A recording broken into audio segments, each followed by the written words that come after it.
यह किस सब्जेक्ट की क्लास है? रिमशा को अपनी जीप दिखाने के बाद माहरुख ने अपनी सीट पर वापस बैठते हुए पूछा। यह स्ट्रैटेजिक फाइनेंशियल मैनेजमेंट है। मुझे यह मत बोलना कि प्रोफेसर हारिस यह कोर्स भी पढ़ने जा रहे हैं। रिमशा ने जोर से हांफते हुए कहा। वे मुड़े। प्रोफेसर हारिस एक बहुत ज्यादा स्ट्रिक्ट टीचर थे, जिन्होंने पिछले सेमेस्टर में उन्हें बहुत हार्ड टाइम दिया था। खासकर रिमशा को डोट नहीं, वह है। अस्सलाम वालेकुम एवरीवन। इससे पहले कि इनाया अपना सेंटेंस पूरा कर पाती, एक तेज और गहरी आवाज बीच में आ गई, जिससे उसका मुंह खुला रह गया। 1 घंटे में दूसरी बार। यह किसी भी तरह से पॉसिबल नहीं था। वह अचानक वॉइस के सोर्स की ओर घूम गई और एबनी में आदमी को देखकर उसका हाथ ठंडा हो गया। वहां असफंदियार खड़ा था। उसकी जेबों में हाथ थे और उसके चेहरे पर एक शांत एक्सप्रेशन था। उसकी ठंडी ऑरा और गहरी गहरी आंखें उसकी सांसें एक पल के लिए रोक देती हैं। यह एक सपना था। हाँ, यह था। उसने अपने बगल में देखते हुए एक गहरी सांस ली और माहरुख और रिमशा को इक्वली चौंकते हुए देखा। जब रिमशा उसके चेहरे पर एक स्लाई मुस्कान के साथ उसकी ओर देखने लगी तो उसने अपना निचला होंठ अपने दांतों में दबा लिया। ओह, ये कोई सपना नहीं था। मैं असफंदियार आलम बेग, आपके कोर्स स्ट्रैटेजिक फाइनेंशियल मैनेजमेंट के लिए विजिटिंग फैकल्टी हूँ। मुझे उम्मीद है कि हम अच्छा साथ निभा सकेंगे, असफंदियार ने स्टेज पर एक हाथ रखते हुए कहा। उनकी नजरें स्टूडेंट्स पर थी। एक पल के लिए उसे लगा कि उसकी आंखों ने गलत देखा है, जब वे कोने में बैठी लड़की, ब्लू कलर की ड्रेस वाली अजीब लड़की पर नजर गड़ाए हुए थे। राफे की बहन। आज उसके साथ इतने कोइंसिडेंसेस क्यों हो रहे थे? उसने उससे अपनी आंखें हटाते हुए सोचा। मैं हर वीक 3 दिन यूनिवर्सिटी में रहूंगा।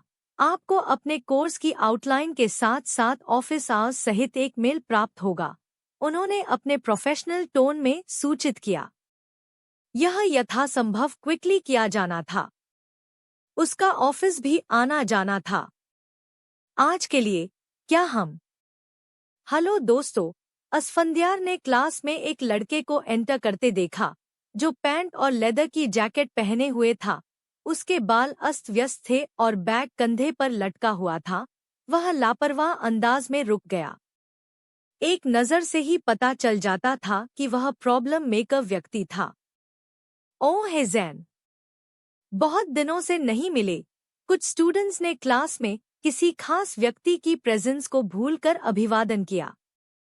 एक निश्चित व्यक्ति, जिसकी प्रेजेंस को नजरअंदाज करना इम्पॉसिबल था। क्या मुझे यह याद दिलाने की जरूरत है कि आपके प्रोफेसर आप सभी के सामने खड़े हैं? असफंदियार ने अधिकार के साथ कहा, प्रत्येक शब्द पर दबाव डाला जैसे कि चेतावनी दे रहा हो। ओफ, सॉरी यार। ज़ैन असफंदियार की ओर देखते हुए अस्वाभाविक रूप से मुस्कुराया, लेकिन उसने बीच में ही बात काट दी। उसकी आंखों में मृत भाव से देखा। उसके चेहरे पर एक गंभीर भाव था। मिस्टर आलम। हम सॉरी मिस्टर आलम। ज़ैन एक पल के लिए खड़ा रहा और अहंकार से उसकी आंखों में देखता रहा, फिर रूखे स्वर में फॉर्मेलिटी के लिए माफी मांगी। मैं अपने कोर्स में देरी बर्दाश्त नहीं करूंगा। मुझे आशा है कि आप सभी समझेंगे। यदि नहीं, तो मैं आप लोगों को जल्द ही ऐसा करने की सलाह देता हूं। असफंदियार ने अपने चेहरे पर उसी भाव के साथ उत्तर दिया। क्लियर? यस, मिस्टर आलम, क्लास ने एक स्वर में उत्तर दिया। माहरुख, क्या तुम वही देख रहे हो जो मैं देख रही हूँ? रिमशा ने महरुख के कान में फुसफुसाया। उसकी नज़र उसकी आंखों के सामने 2 हंग्स पर थी। हाँ, बिल्कुल हाँ, माहरुख ने उत्साह से कहा। इनाया, लड़की, तुमने लॉटरी जीत ली। रिमशा फुसफुसा कर इनाया के कंधे को थपथपाते हुए चिल्लाई, जो अपने विचारों में खोई हुई थी। क्या हमारी किस्मत अच्छी थी? 2 सुंदर माहरुख के सेंटेंस पूरा करने से पहले रिमशा ने तथ्य बताना बंद कर दिया। रुको, एक इनाया से पहले और दूसरा जो इनाया के पीछे है, हमें क्या मिलेगा? डैम! कौन? माहरुख ने अपने सामने मौजूद लोगों की ओर देखते हुए आह भरी। मान लीजिए कि यह इनाया ही थी जो आखिरकार भाग्यशाली रही। इनाया को मैच्योर होने दो, हम बेबी फेस से खुश हैं, माहरुख ने जैन की ओर इशारा करते हुए कहा। रिमशा, जैन यहाँ आ रहा है, इनाया ने रिमशा का कंधा पकड़कर फुसफुसाया। जब उसने उसे अपनी ओर मुस्कुराते हुए और हाथ हिलाते हुए देखा तो उसकी आंखें झपक गईं। वह दोबारा ऐसा नहीं कर सकी, वह अपनी जीभ चटकाते हुए करा उठी। अरे गर्ल्स, तुम लोग कैसे हो? जैन ने उनके सामने बैठकर चहकते हुए कहा। उसकी नज़र इनाया पर थी, जिससे वह अपनी जगह पर अनकंफर्टेबल से घूम रही थी। जैन बुरा आदमी नहीं था, उसने कभी भी अपनी सीमाएं नहीं पार की, फिर भी उसने इनाया को बहुत परेशान किया। हम ठीक हैं, अल्हम्दुलिल्लाह, माहरुख ने सभी को विनम्रता से उत्तर दिया। और आप इनाया? उसने इनाया की ओर गौर से देखते हुए पूछा। इनाया ने रिमशा की ओर देखते हुए अपनी आंखें झपकाईं, जिसने उसके हाथ पर दबाव डालते हुए सांत्वना दी और कहा कि यह ठीक है। एहुआ, अल्हम्दुलिल्लाह, वह बड़बड़ाई और जैन के होंठ उसके शर्मीले स्वभाव पर थोड़ा ऊपर उठे। शुक्र, उसने गहरी सांस लेते हुए कहा, उसकी नज़र अभी भी उस पर थी। सभी लोग ध्यान दें। प्रोजेक्टर पर स्लाइड प्रदर्शित करने के बाद जब असफंद्यार ने फोन किया तो इनाया ने सामने की ओर देखा। आंखें मुझ पर, उसने डेड टोन में आदेश देते हुए कहा। एक पल के लिए उसने सोचा कि उसने जैन की ओर देखकर ऐसा कहा है, लेकिन जैसे ही उसने व्याख्यान शुरू किया, उसने इस विचार को दूर कर दिया। वह शायद इस कोर्स में फेल होने वाली थी। वह उसकी प्रेजेंस को इग्नोर करने की पूरी कोशिश करते हुए घबरा गई। अल्लाह उसकी मदद करे। मामा, माँ, माँ का, हाँ हाँ, है आप? छोटी लड़की अपने घायल घुटने को रगड़ते हुए चिल्लाई। वह अपनी टूटी साइकिल को देखते हुए हिचकोले खाने लगी। वह अपनी साइकिल से गिर गई थी और घर वापस जाने का रास्ता भूल गई थी। यह वह पहली बार था जब वह अपने घर के बाहर साइकिल चला रही थी। वह बिना किसी को बताए बाहर आ गई थी उसके घर पर, और अब उसे ऐसा करने पर पछतावा हो रहा है। बा बा वह अपने छोटे छोटे हाथों के पिछले हिस्से से अपने आंसू साफ करते हुए खांसने लगी।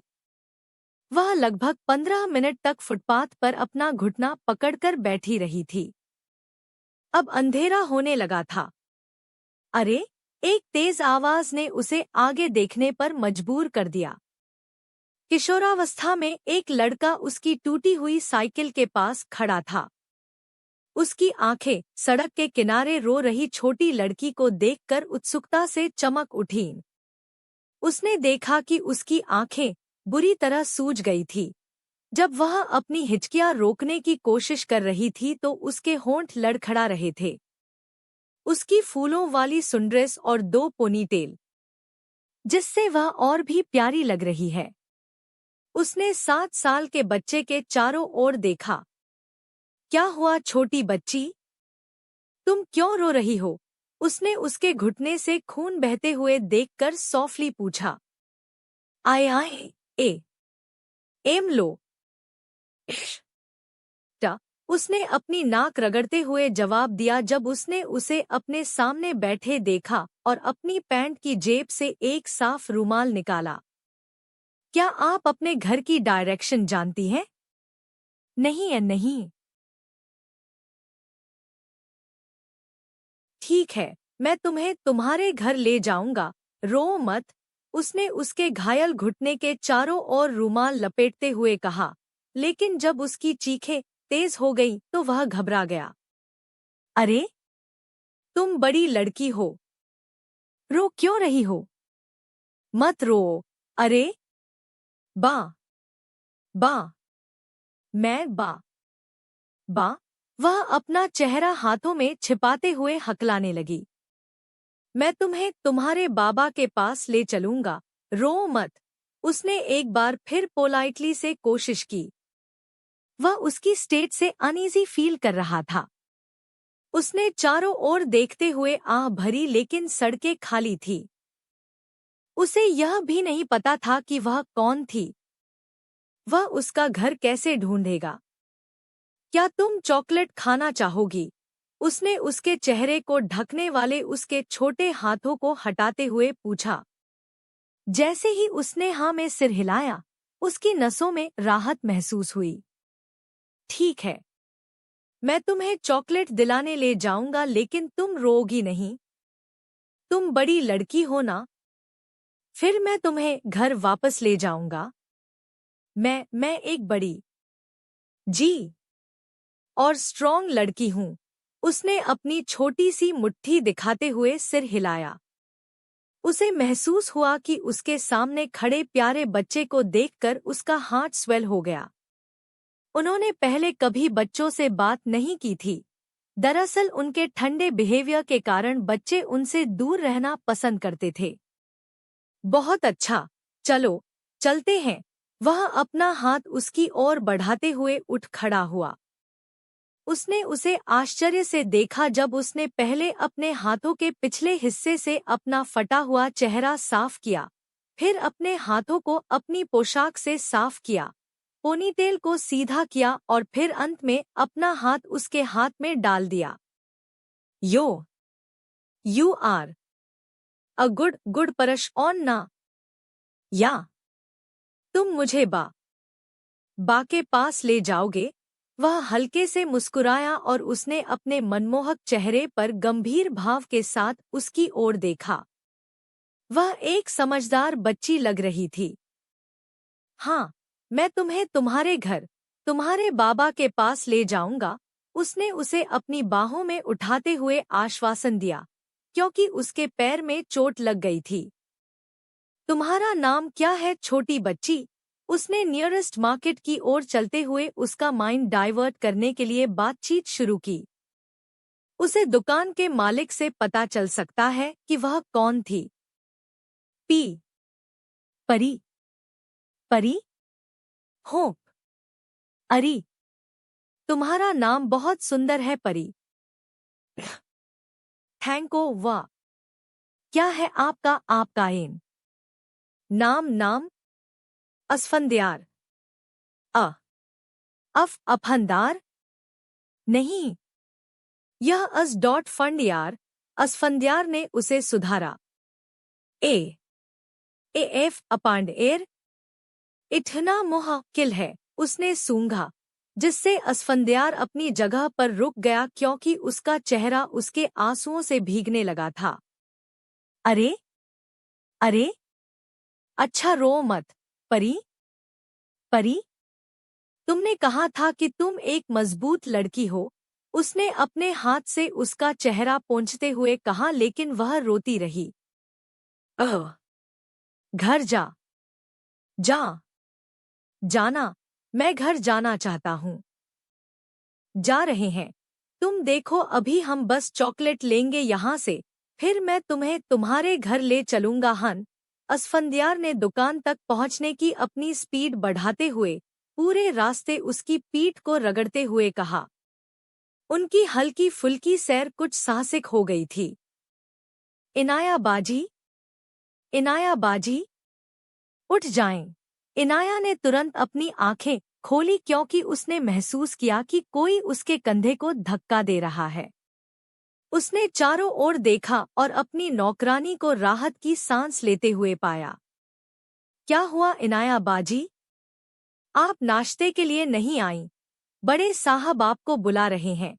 इनाया ने एक बार फिर आंखें बंद करके अपना फोरहेड रगड़ा। बाबा को बोलो मैं आ रही हूँ, उसने पलटकर कहा और अपने दिल पर हाथ रखकर फुसफुसाया।